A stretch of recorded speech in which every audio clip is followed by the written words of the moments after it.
Yo, yo, yo, people. So yeah, I'm coming at you today. The world is pretty much chaos right now. Since the murder of George Floyd, we've seen a huge shift in the landscape from worrying about a deadly virus that may kill us or our loved ones and just a vacuum of proper leadership in the UK to a rising up of anger, frustration and disillusionment across the globe.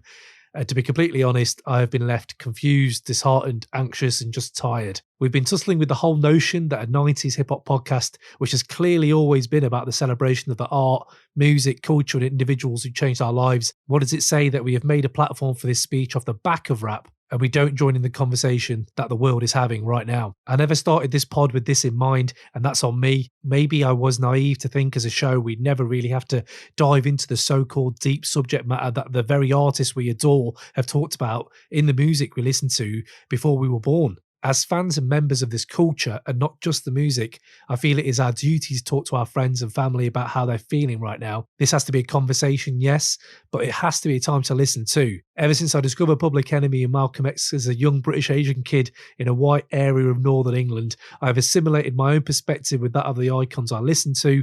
It shaped me. It gave me an identity when I refused to fully accept my own, which thankfully is an identity issue that I have rectified with age.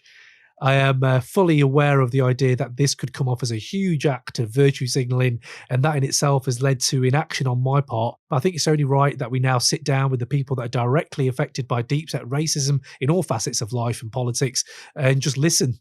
I want to learn. I hope you listeners are willing to learn with me. If you love the music and culture that we talk about every week, you have to love the people that make it and where it comes from. We should be dropping our usual episodes going forward as well, which are a series of interviews that are all recorded before the protests in America. But at the same time, we are aware that many people may just be changing a profile picture or throwing out a hashtag there, and that's it. And that isn't it. This is about a movement that's been around for longer than we care to acknowledge. So please go out there and donate. I'll drop a list of these in the description, and I will also list them off at the end of this. Have these conversations. Step out of your comfort zone and be willing to learn. And that way, when your voice needs to be heard, it has some weight to it. I'm sorry if this comes across preachy and very unlike our show sound up to this far, but this is a line in the sand that we've drawn because we feel we have to respect the culture enough to act when it and its people are in danger. So yes, there will be more rap debates, more hip hop interviews, but just right now, we're just going to talk to people to see how they're doing and who we feel that need to be heard. So yes, if you do want to support the movements, if you do want to support the protests and get something done, then please do donate. You can obviously go out there, make sure you properly research which ones to go for. Just a few off the top of my head that I know have become recommended are the Bail Project, which you can find on Instagram. Reclaim the Block is also there, and Colin Kaepernick's Know Your Rights Camp is also another one that you can donate to, or just go to the personal George Floyd's family's one if you want to give some money to them as well. So yes, anyway, here we go. We're going to kick off, and as always, thank you for listening. Let's go.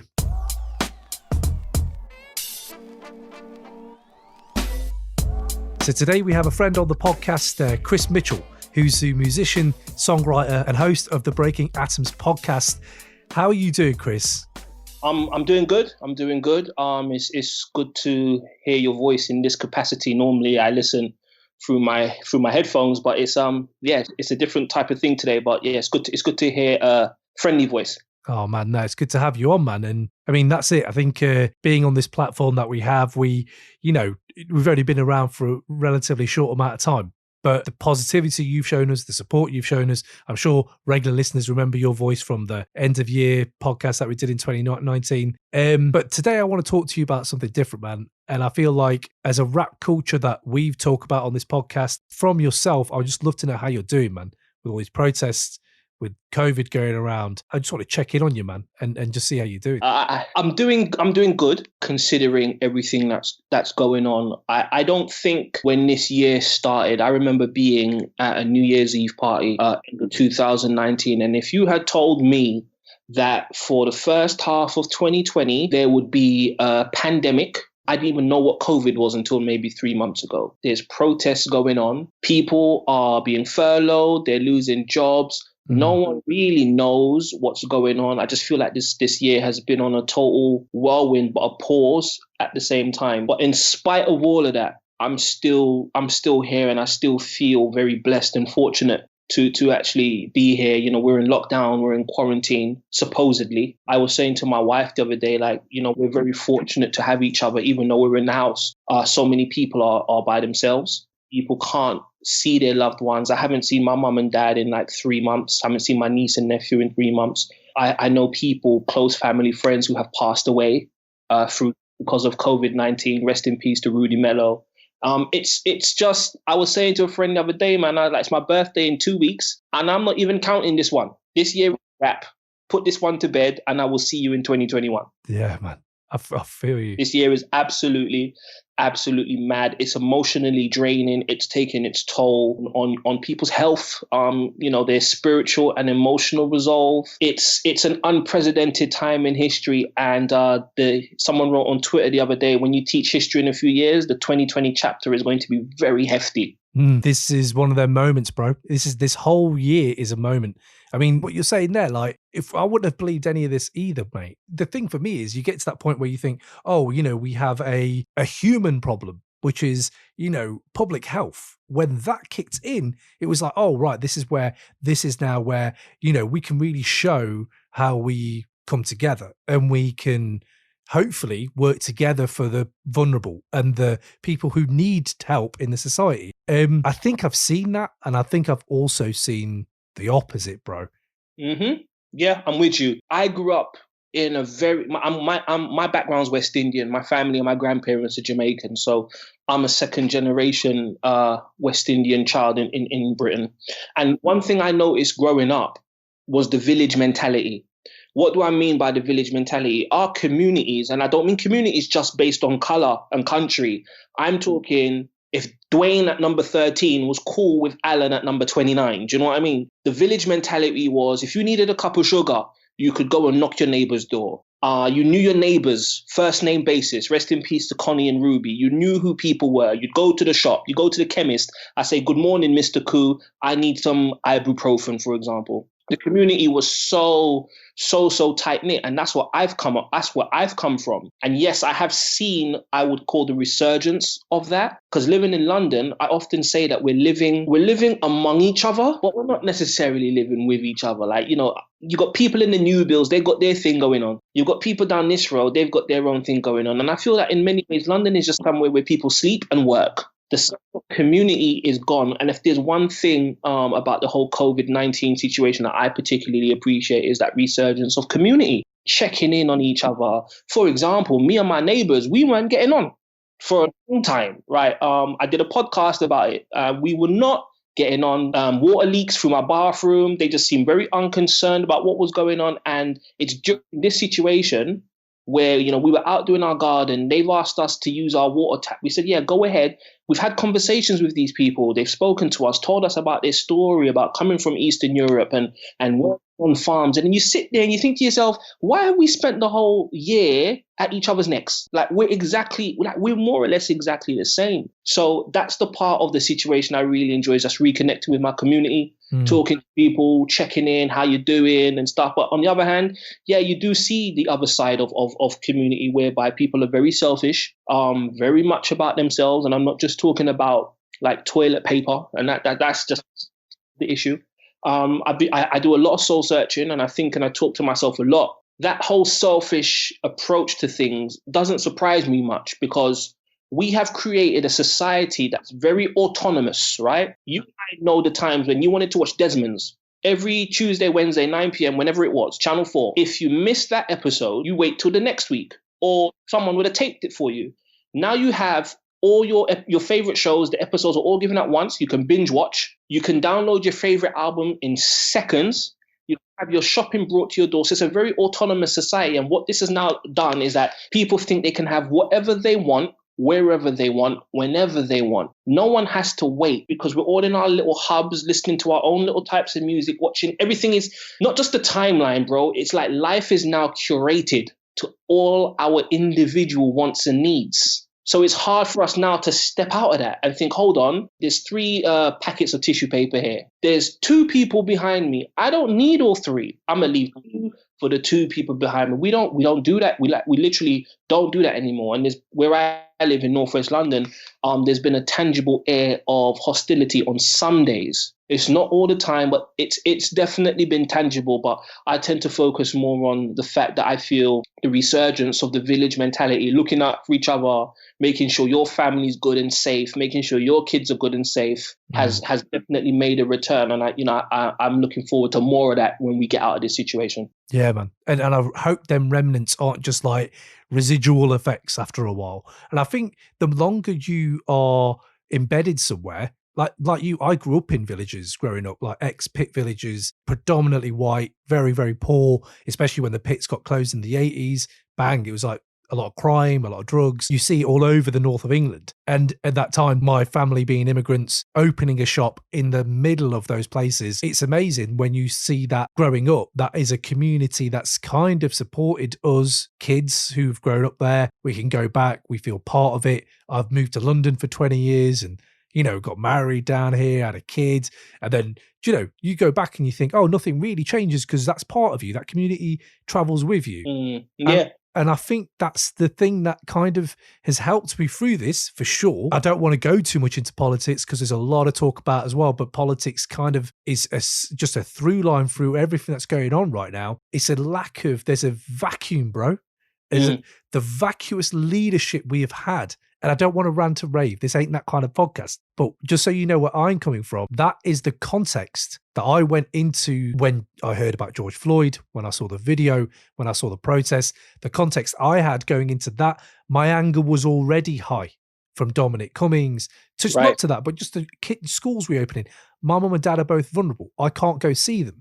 You doing these measures of lockdowns is hindering that progress for me. And that for me is a thing I went into, and then the whole world erupted. Yeah, man. So you know where I'm coming from. I see that good point. I see those positive signs. I do. But sometimes, man, it's hard to remember when you're in the furore, man. Do you know what I mean? Yeah, no, definitely, man. It's like, prayers to your parents as well. I'm in a very similar situation. My mum has arthritis.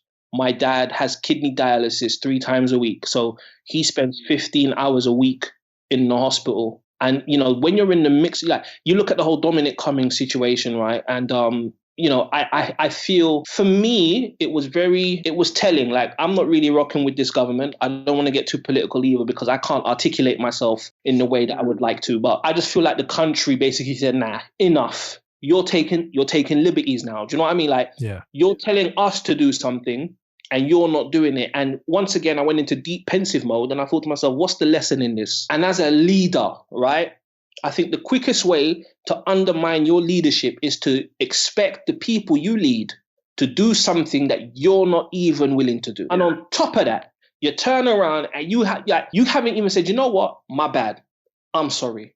This is what we're going to do to minimize the risk of this happening again, right? He hasn't said sorry. There's been no apologies. And, sometimes we do things in life and they're bad and sometimes the apology ain't going to cut it. He hasn't offered any kind of restitution.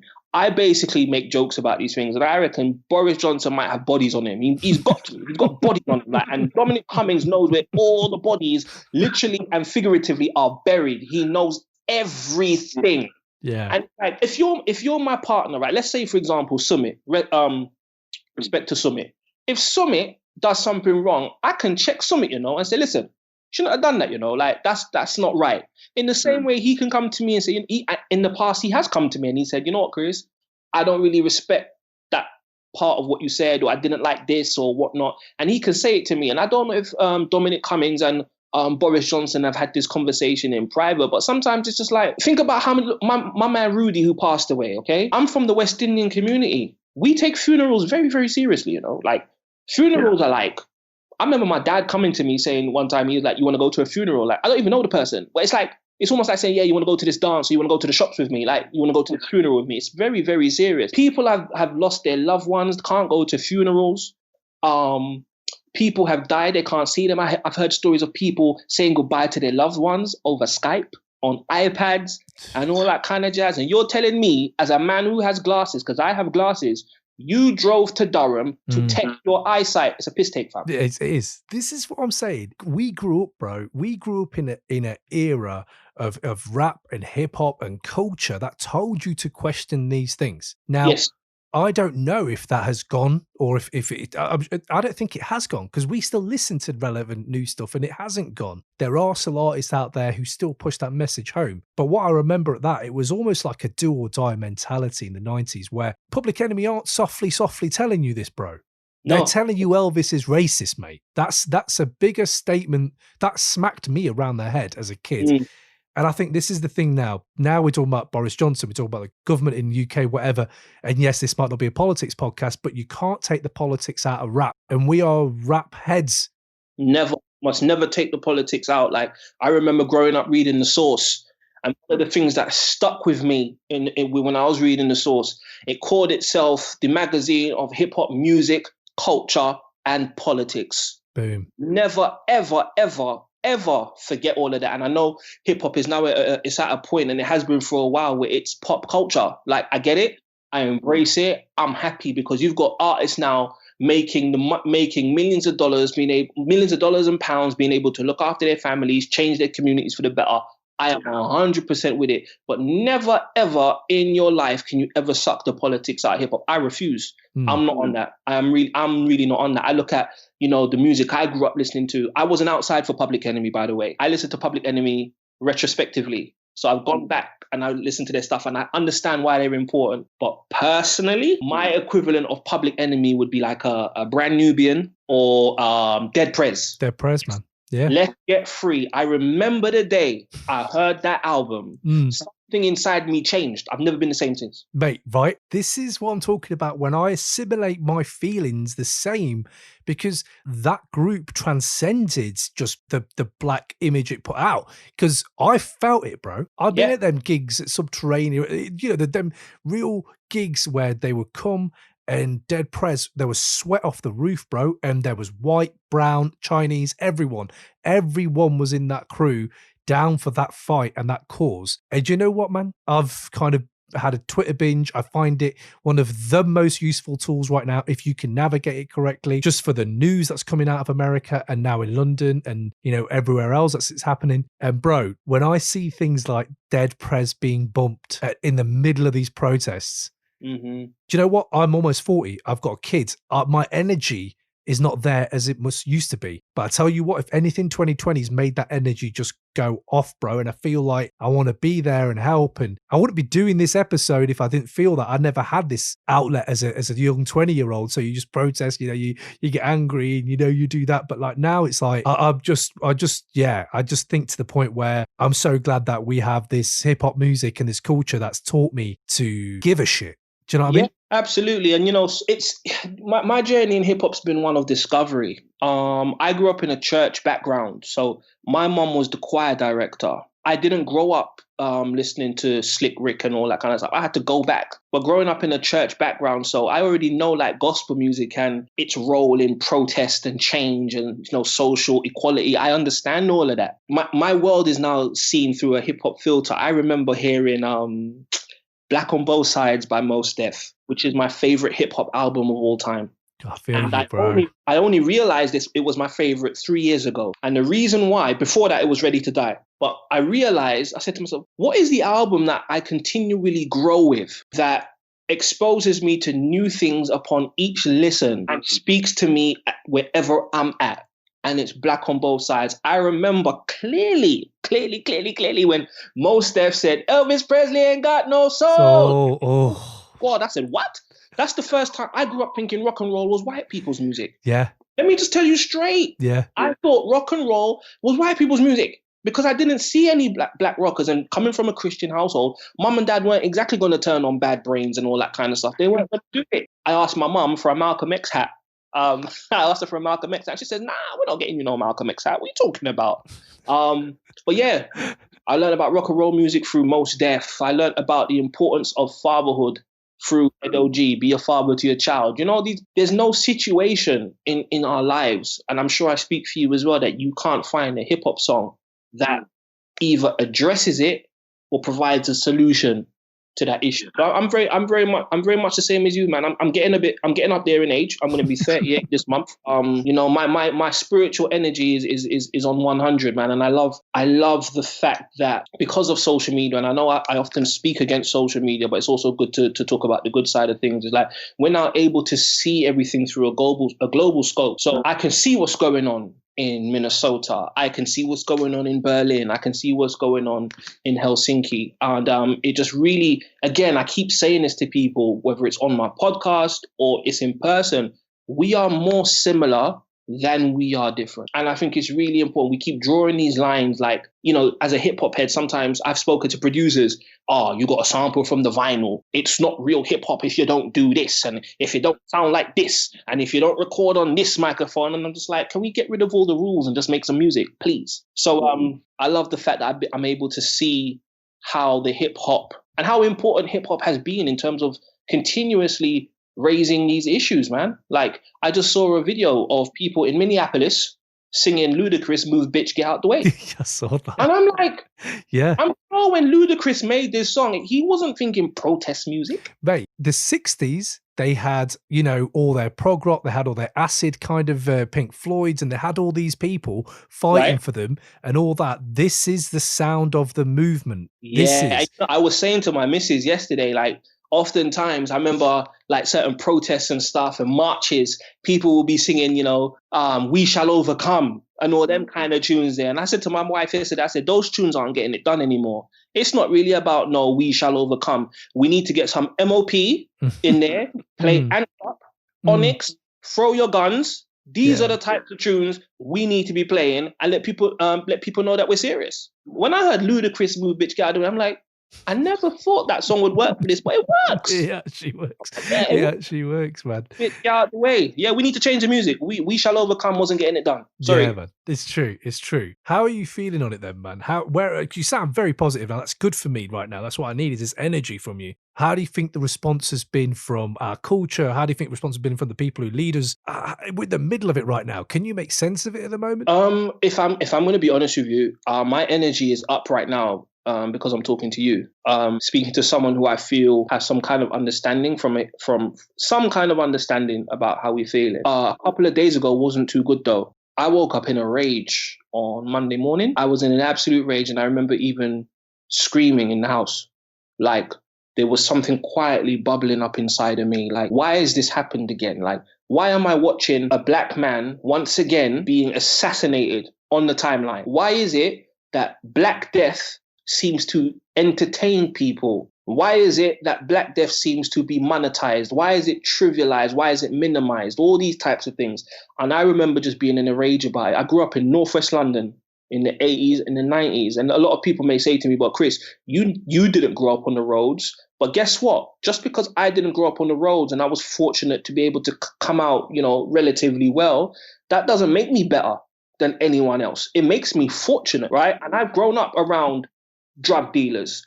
I've grown up around killers. I have family and friends. I got people inside right now who I consider extended family. I've grown up around it and I've seen that. And then to see how leadership has responded. Like, look, when you think about what's happened in Minneapolis, this could have all been sorted with just arresting those police officers. But instead, you would rather arrest protesters. I feel like, if I'm going to keep it 100 with you, bro, I just don't think people care about black people. I'm going to keep 100. I don't think the value of our lives is seen by leadership. You consider, particularly in the States, the conditions that a lot of minorities live in. And given less, expect to work for less, with less. There's so much going on, bro. It's years of pent up frustration. I've worked in the corporate world for 10 years. And I can honestly say to you, and this is not to trivialize what our veterans and soldiers have gone through on the battlefield, but I feel like I have a form of PTSD from working in the corporate world and some of the stuff that's happened to me, like from being told you walk a certain way. Why do you walk like that? Or having to hide your passion for hip hop music in the workplace because you're going to be judged, or because you're going to be asked to rap at the Christmas party and you should have a hip hop battle with Wayne and then you two can have beef, or not being able to get a promotion because you go to the studio every weekend, or a charity worker coming up to you at St. Paul's asking, are you a gangster or a businessman because you've got a suit on? These are all the things that I've had. These are all the things that I've had to deal with. And in many ways, it's nothing compared to what I've seen other people deal with. But it's just like enough is like enough. Enough is enough. Like enough is enough. When I saw the video, and this is another thing, I think Twitter, Facebook, social media have to really put warnings on these videos, and they have to do something about not airing these videos. On one hand, I think if people didn't see these videos, they would think that this is just some mythical fairy tale that's going on. On another hand, is like that man's family and friends, and not just him, but all the people who've passed, they have to relive that moment every single time. But the bit that broke me, bro, it was to see a grown man on the floor ask for his mother, but his mother is dead. Do you know what kind of fear must be in you to call for your mother even though you know she can't come? He is a grown man calling for his mother, and his mother cannot come. Like his mother is gone. His mother is gone. And that's what broke me. And then I just had to scream.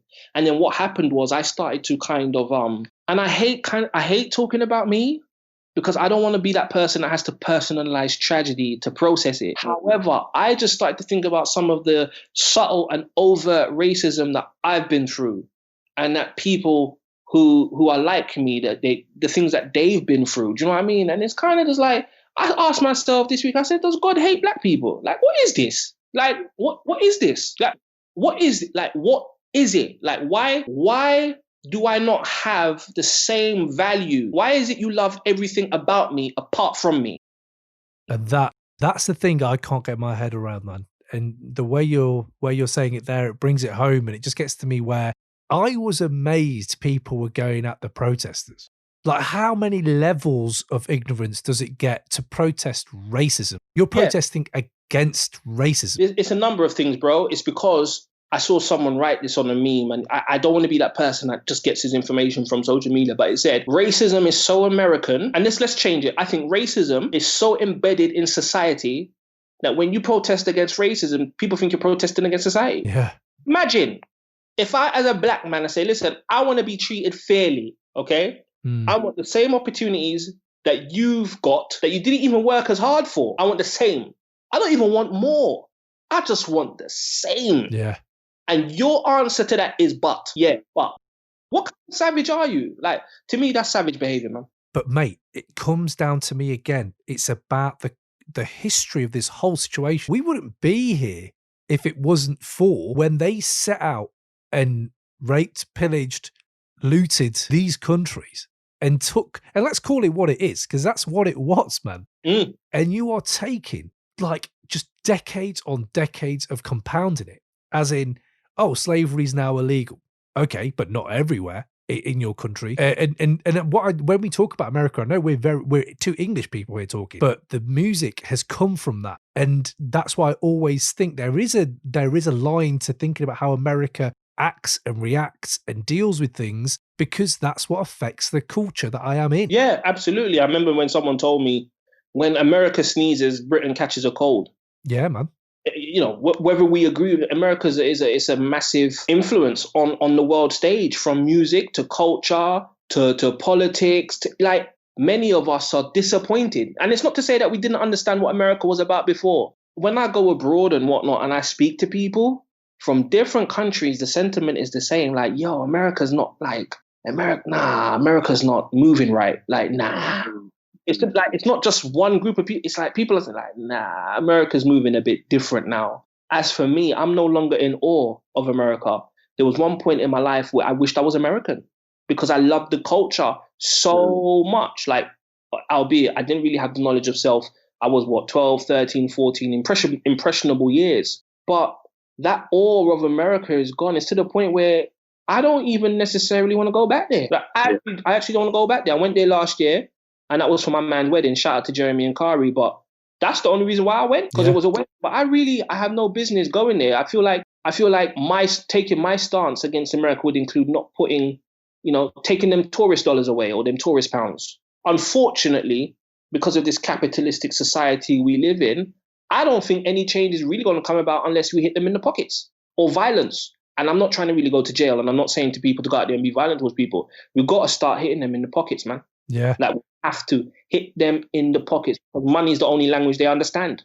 It's so true, man. It's so true. All the brands come out, and this is the thing about the Blackout Tuesday thing, just to go on to that, because that was a corporate-led thing, I believe. And the fact that there's corporations leading the protest movement, well, that doesn't sound right to me. Yes, I put up a black slate that day. Yes, Black Lives Matter I did, because I feel like there's an onus on you to do that, because if you believe in what the right thing is, that's what you do. And yes, let's go. That's all good. But let's not forget, there is no direction to this situation. I couldn't feel a mobilized movement behind that. All I heard was people are doing this now, but by that same account, all over Twitter and Instagram and Facebook, there was people like, what does it actually mean? And I think that is a problem for us. If we are looking at this as a movement, I may not even be in this movement, but I'm here to support it. Stuff like the blackout thing, and that just kind of muddies the water for someone like me and maybe some of our listeners who are trying to donate and they're trying to know what the right thing is to do. Do you know what I'm saying? I'm with you. I was also confused by yesterday's kind of Blackout Tuesday. I didn't speak on it because I didn't want to. If oftentimes you may hear, black people got to agree on anything, and I didn't want to add to that noise. From what I understand, the initiative was created by two black women in the music industry. And their names escape me, but I think the original hashtag was "the show must be paused." Hashtag Black Lives Matter. What I think some other corporate, I think it was initially for the music business. What some other corporate people have done, as per usual, is that they've kind of hijacked and co-opted that whole thing and turned it into Blackout Tuesday and say, we're not going to work today. But then I asked the question, okay, so you're not going to send any emails on Tuesday. You're not going to work today. Cool. What are you going to do on Wednesday morning? Is it just business as usual? It seems it, man. And it does feel like that. And even with the music business, it's like, yeah, cool. You didn't do anything on Tuesday. I respect it. Apple Music, by the way, did a great job with their radio. They were playing like Mos Def, Dead Prez, all of that, all day. Okay. It was crazy. But my question is, did the music industry take a stand on Friday on release day? Because that would have been big. Because the new releases are coming out. And it's almost like, all right, cool. Yeah. A big up RTJ for delivering a day early for free, man.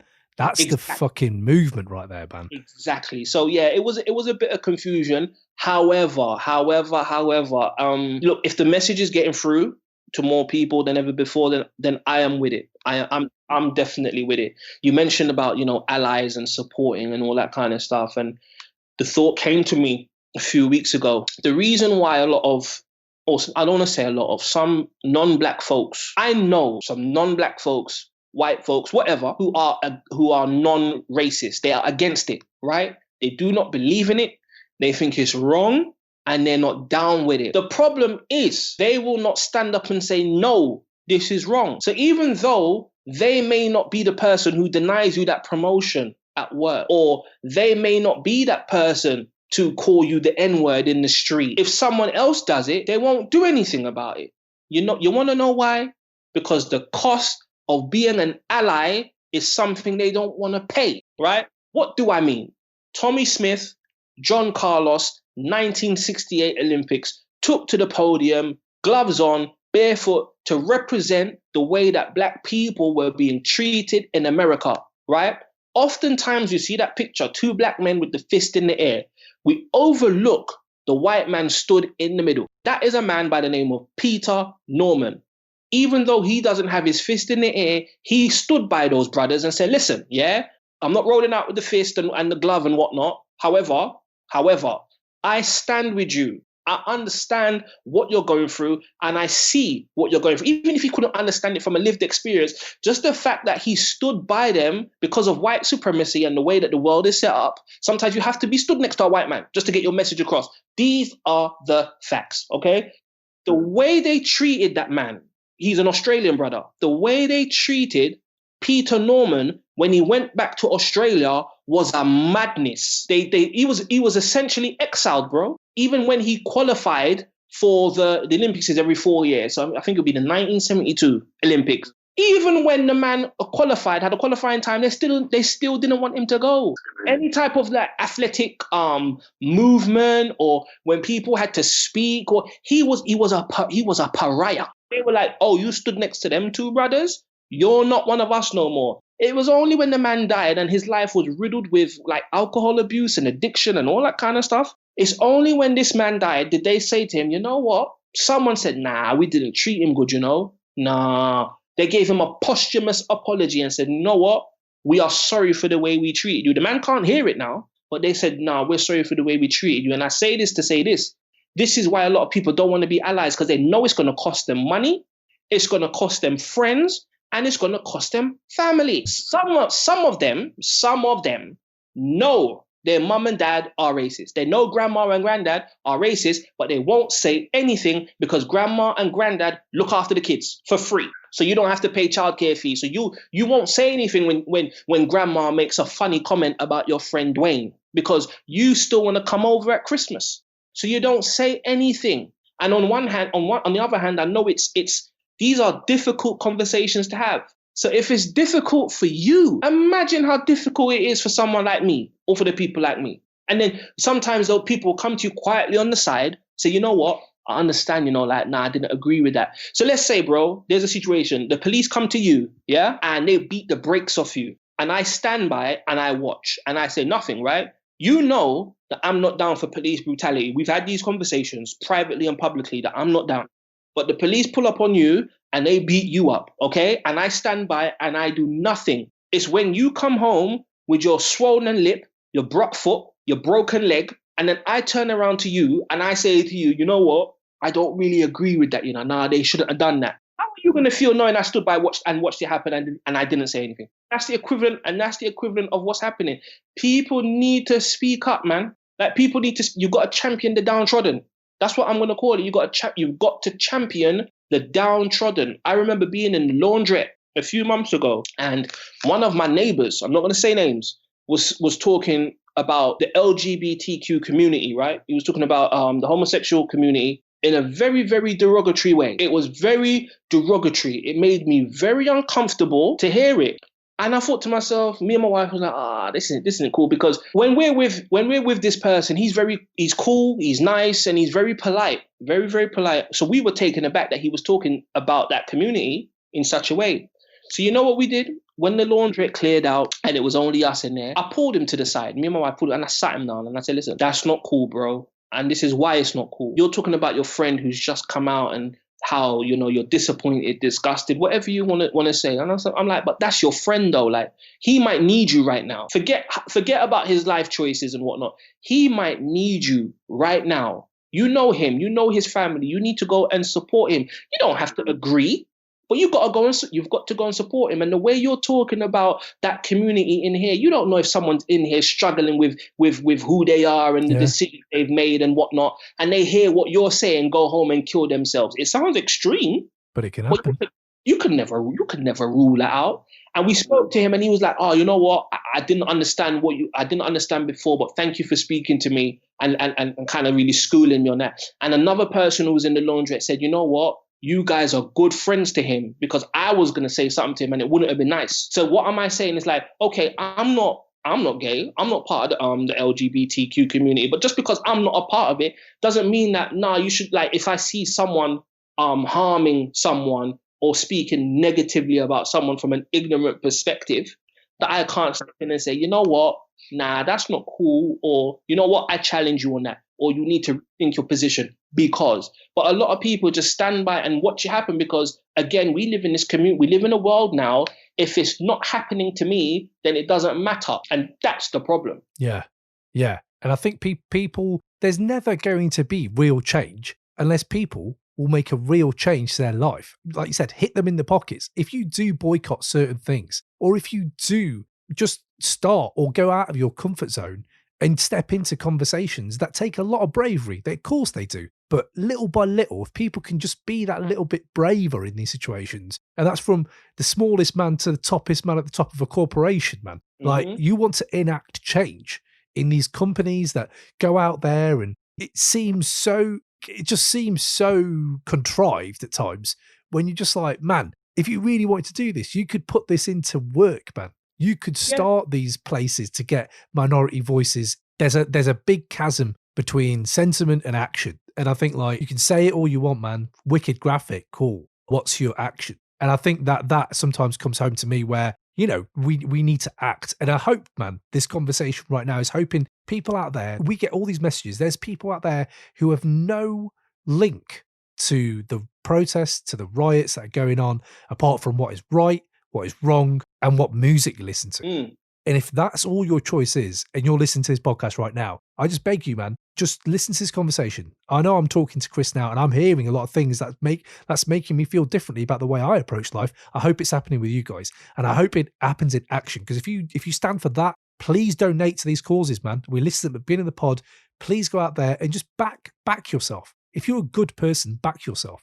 And I think that sometimes to me is the thing that I know I could do better with. But I've got brothers, I've got sisters, I've got a little kid. They're the people that I'm going to tell that same thing to. Do you know what I'm saying? Absolutely. And I think, I don't want to sound preachy. The church side was coming out of me for part. I feel that as well, man. I feel it. We've all got more to do. I even want to offer an apology. For so long, I've been in the corporate world and I never spoke up. I often say to people now, it took me 10 years to speak up. Last year, I had a very traumatic experience in the office where I had my performance review, my annual appraisal, whatever they want to call it. And I brought up how I was feeling about, and I clearly said to my manager, as the only black man in his company, I feel unseen, unrecognized, and unsupported. If you know the fear that was in me to even say that, right? Even when we booked the meeting room, check out how my mind has to think, or sometimes, even as black people, just how exhausting it can be just to put yourself in a position to speak. I had to think of, has this room got windows? Because I need light and air, because I feel suffocated already and I need air. I need glass windows. So if anything happens in this room, right, where it becomes heated, unprofessional, quote unquote, because professionalism oftentimes in the corporate world is a way of people saying, be quiet and don't address what's going on the inside and take the rubbish we give you, but be professional. That's another conversation. I had to think about glass windows. So if anything happened, people outside could see. I had to rehearse what I was going to say, record it in my voice notes, listen back to it. Does this sound confrontational? Will this be rude? All of this just to say, hey, man, I'm not being treated fairly, yo. And what happened to me after I said that? I got put on a performance review. My concerns were never raised to HR. And if they were, they never made it to HR because HR didn't log it properly. So nothing was done. Nothing was done. And then after that, I said to myself, you know what? They did that to silence me. Me saying how I felt made them uncomfortable. There's me being the Mr. Optimistic again, thinking, oh, you know what? My manager said he's going to support me. And, I feel he had good intentions. However, it was like it not going to HR was essentially cover. It was a cover up. It was a cover up. What I gave you, I didn't just give you my experiences. I gave you data. This is data, bro. This is what's funny is at the same time we were working on a project about the company values, about being inclusive. I give you this data, and what you do is you bury it, so no one ever dealt with it.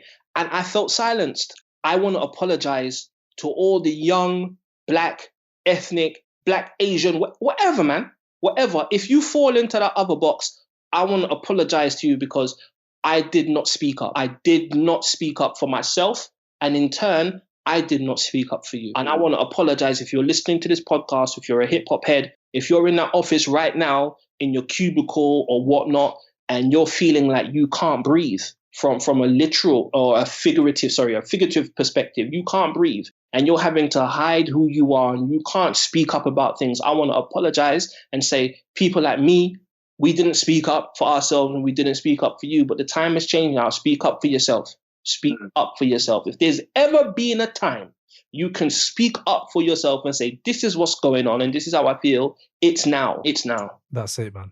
And I appreciate all of that, bro. And I appreciate the fact that you're making me think of the times I haven't said anything. I haven't said things at times, and either backing myself or backing someone else I know. And I think that is a time when it's a real reflection time, man, and growth. You know what it is before we go? It's about reflection, man. Oftentimes people talk about accountability. Yeah, that's a word I see flying around on the timeline all the time, right? Accountability this, accountability that. Oftentimes, what I feel in 2020, accountability means naming and shaming people, canceling this person. I want to hold them to account, and you drag them through the timeline. Self-accountability is a superpower. Go into your private, quiet corner and think and be honest with yourself and hold yourself to account and say, you know what? I didn't speak up. Or even worse, you know what? I treated someone badly based on their color, their sexuality, their religion, their background, whatever. We're talking about Black Lives Matter today. So you know what? I'm not kind to my black colleague. I talk about them behind their back. I make comments about their food at lunchtime, right? Rapper gets shot. They're the person I go to. You know, I remember when Top Boy came out, I was like the office correspondent for Top Boy. Everybody asking me about Top Boy. Everybody asking me about Top Boy. It's tiring. It's draining. But self-accountability, man, sometimes you got to reflect and say, you know what? Hands up. This is what I did. I'm wrong. And there's a lot of people out there that feel guilty. And I want to say this to them. Sometimes, just sometimes, guilt is actually a way you can stop the foolishness, right? Sometimes you look back at your life and think, you know what? I shouldn't have said or done that. And I feel guilty about it. Maybe we can channel that guilt into one, more positive change, and two, making that a commitment to do better. I feel like Pastor TD Jakes, man.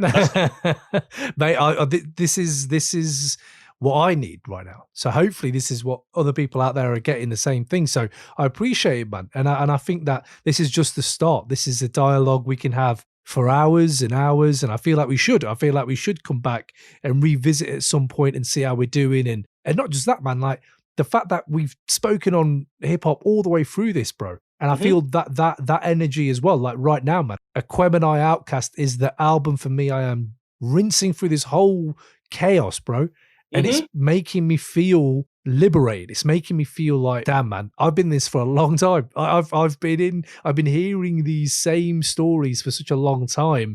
This is how we grow, man. We learn from one another. And I feel like this conversation's helped me in that fact. So me too, man. I appreciate you, bro. And that's what I love about hip hop music, man. It's like even when all of this is going on, there's some solace in there. It's a place I retreat to. You know, I was listening to the new Freddie Gibbs and Alchemist, and it was like, even though I wasn't in the right place to listen to that, it's only this morning, and I just smiled to myself, and I'm like, I really enjoyed that album. Yeah.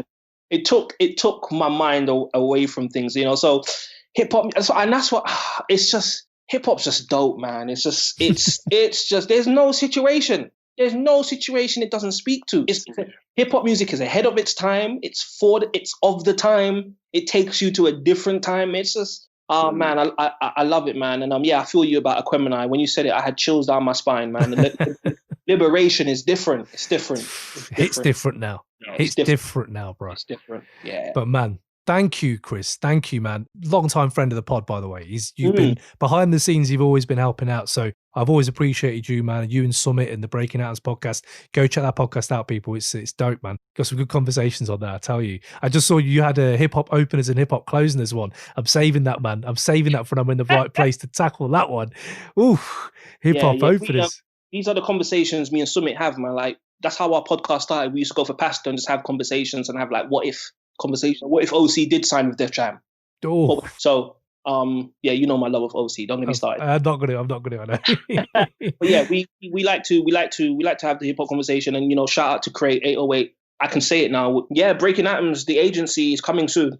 Podcast production agency. Your one-stop pod shop. If you are a corporate client or an individual, you just want to navigate the podcast world, you're not sure where to start, or you want to do a podcast for your company as a brand awareness or to drive leads, and you just want someone else to deal with it, we'll do it for you. That's what we do, Breaking Atoms, man. So expect masterclasses from us, all that kind of jazz. And the Breaking Atoms podcast is still going. I think it's worth mentioning as well that normally what we would do, we talk about a number of different topics that were important to us, whether it was peer pressure, our favorite movies from the 90s or whatever. We're now just a full-blown hip-hop podcast simply because feedback from the audience, people love those episodes in particular. And something that a podcaster told me was that you should never podcast about a subject you're not passionate about and you can't speak about forever. And I'm like, that's what hip-hop music is to us. So that's the direction we're going in. If you would have noticed in the last few episodes, it's been all hip-hop stuff, but kind of done with our unique, silly perspective on it for the most part. Nah, man, I love it. Unique's the word, man. That's it. You're your own guys. I love it. I know what I'm getting when I listen to that. So yeah, man, big things. Chris, man, thank you for jumping on, bro. We're going to hopefully keep more of these regular. We're going to hopefully get you on for some debates and shit. I want in on those debates. Coming armed with information. Yes, bro. Yes. We're not historians on this podcast, as most people know. So I'm ready to get taught history lessons. You know that, bro. So let's go. But yeah, Chris, man, where can people catch you, man, on Twitter and Insta and all that? On the socials, I am Kinetic with a K at the end. People still spell it with a C. Like, we need to stop this. My name has been Kinetic for like 15 years. So it's I am Kinetic, IAMKINETIK. And you can follow Breaking Atoms at Break the Atoms. And big up Crate 808, leading the charge and being a voice for the culture. I appreciate you reaching out. So yeah, Chris, before he did leave, did drop us some bars on this whole situation. So yeah, man, here we go. Enjoy. Number 7 took a knee because it was too much to withstand. It's like I'm choking underneath the quicksand. Hate is a disease and bigotry is a sick plan. And if you call police, you may as well just call a hitman. When I make it to Parliament, I take a pee on the steps. It's hard to breathe, and that's even without your knee on my neck. If I was on the floor and frothing at the mouth, that's a flashback for Massa when the slaves were picking cotton in the South.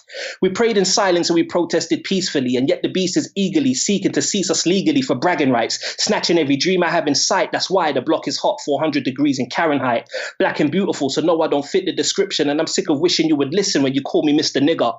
Nigger, you say it with the ER, but we are the pulse of the culture. Everybody wants to be black until it's time to be black. Get a quick fix and stick shift and split with we'll be back. And all we hear is a lot of lip, really from the source, whether music or culture or politics. So tell me, what would Dr. King do?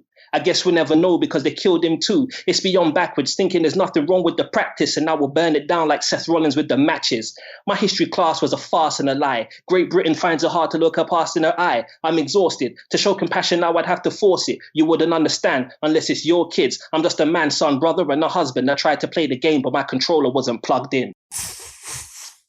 Oh my Lord, bro. People out there, if you start making Karen Height a thing, reference, credit the source. That, fire, bro. Fire. Thank you. That was going to be on the new album, and then I had to remember the new album is supposed to be really uplifting and kind of bright. So I said, let me put that one to the side. Mate, oh man, yes, got me going. Boom, let's go. I want to fight something, man. I want to break something right now. Now, and go and tell your wife you love her, look after your family, and then you'll be good. Cheers, bro. Cheers. Peace, bro. All right, take care. One. Thank you. One.